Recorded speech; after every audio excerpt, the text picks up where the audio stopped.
Here I have Mitsubishi Outlander. Let me show you how to manually change the balance of the speaker of this car.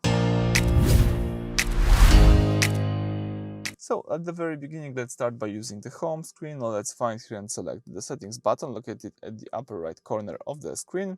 Choose here sound and tones, as you can see right here. Then let's select the first section, which is the sound.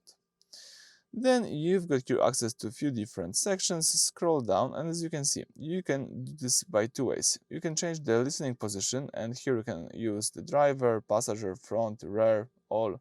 You can decide which of them is the best for you, or you can manually change the balance of the speaker right here. As you can see, you can change the balance. It's quite useful. So then if you decide which of the following position is the best, you can choose here this position. If you would like to reset to the default level, let's tap reset, and that's it. Alright, so thank you for watching. Please subscribe to our channel and leave a thumbs up.